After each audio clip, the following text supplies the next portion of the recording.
ಎಲ್ಲರಿಗೂ ನಮಸ್ಕಾರ. ನಾನು ಸಚಿನ್. ಬನ್ನಿ ಈ ವಿಡಿಯೋದಲ್ಲಿ ನಾನು ಆಗಸ್ಟ್ ಮಂತಲ್ಲಿ ಶೇರ್ ಮಾರ್ಕೆಟಲ್ಲಿ ನಾನು ಗಳಿಸಿದಂಥ ಲಾಭ ಎಷ್ಟು ಮತ್ತು ನಷ್ಟ ಎಷ್ಟು ಅಂತಂದ್ಬಿಟ್ಟು ನೋಡೋಣ.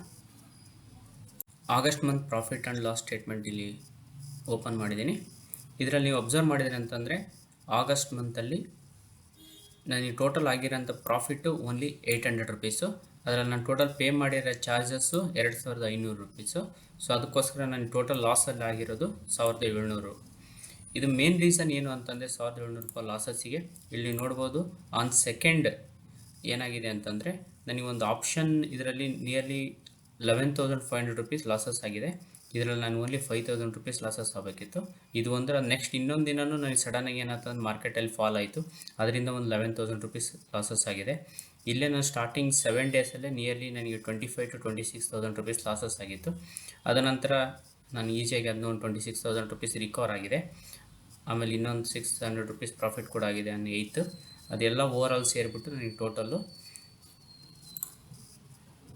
ನಾನು ಆಗಸ್ಟ್ ಮಂತಲ್ಲಿ 1700 ರೂಪಾಯಿ ಲಾಸಸ್ ಆಗಿದೆ. ನಾನು ಇನಿಷಿಯಲ್ ಸ್ಟೇಜಸ್ಸಲ್ಲಿ ಏನು ಮಾಡ್ತಿದ್ದೆ ಅಂತಂದರೆ ಶೇರ್ ಮಾರ್ಕೆಟ್ ಕಲಿಯೋ ಆಸಕ್ತಿ ಇದ್ದಾಗ ಡಿಫ್ರೆಂಟ್ ಟೆಲಿಗ್ರಾಮ್ ಗ್ರೂಪ್ಸ್ ಜಾಯ್ನ್ ಆಗೋದು, ಡಿಫ್ರೆಂಟ್ ಯೂಟ್ಯೂಬ್ ಚಾನಲ್ಸ್ ನೋಡ್ತಾ ಇದ್ದೆ.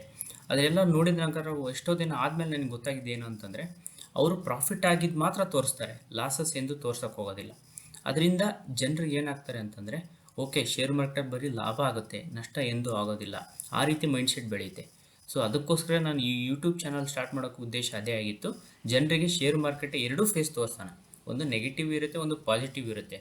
ಅವರು ಡಿಸೈಡ್ ಮಾಡಲಿ ನಿಮಗೆ ಇದರಲ್ಲಿ ಯಾವುದು ಸರಿ, ಇದನ್ನು ನಾನು ಮಾಡೋಕ್ಕಾಗುತ್ತೋ ಇಲ್ವೋ ಅಂತಂದ್ಬಿಟ್ಟು. ಅದಕ್ಕೋಸ್ಕರ ನಾನು ಯೂಟ್ಯೂಬ್ ಚಾನಲ್ ಸ್ಟಾರ್ಟ್ ಮಾಡಿದ್ದು.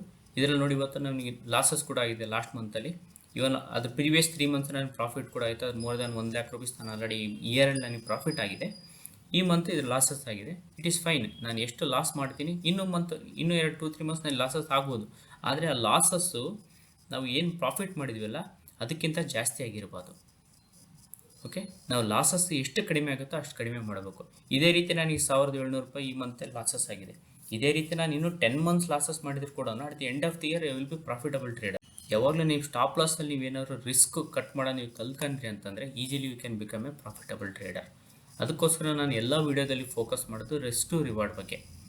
ಸೊ ಅದ್ರ ಬಗ್ಗೆ ಫೋಕಸ್ ಮಾಡಿ, ಅದ್ರ ಬಗ್ಗೆ ಕಲೀರಿ, ಆ್ಯಂಡ್ ನೀವು ಪ್ರಾಫಿಟಬಲ್ ಟ್ರೇಡರ್ ಆಗ್ತೀರಾ.